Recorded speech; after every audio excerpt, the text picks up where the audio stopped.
Welcome to Luca and Miguel. Enjoy the video. In this video, I will show how to remove a Nissan Leaf charger. First, prioritize safety by ensuring the vehicle's power is completely off. Begin by setting the power switch to the off position. Next, locate and disconnect the negative terminal from the 12-volt battery, typically found under the hood. Finally, remove the high-voltage service plug, usually located under the rear seats, to fully isolate the main battery system. This crucial step prevents electrical shock and ensures a safe working environment. With power safely disconnected, the next step is to gain access to the onboard charger unit.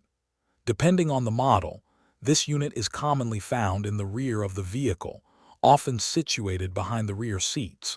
You will need to carefully remove the rear seat bench by pulling it upwards from its clips.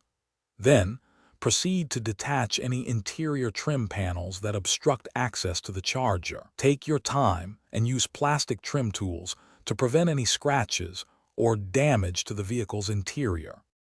Now that the charger unit is accessible, it's time to disconnect its various connections. Begin by carefully unplugging all electrical connectors. These typically have locking tabs that need to be pressed or released.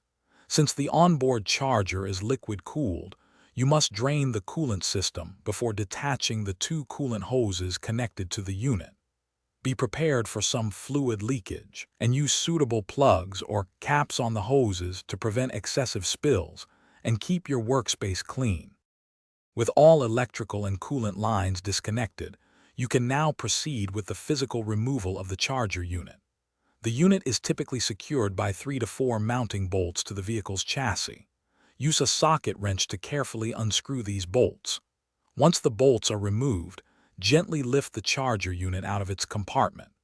When reinstalling, it's a good practice to inspect all coolant hoses and O-rings for wear and replace them if necessary, ensuring a leak-free and secure connection. Thanks for watching and please subscribe. It's the best investment you'll ever make.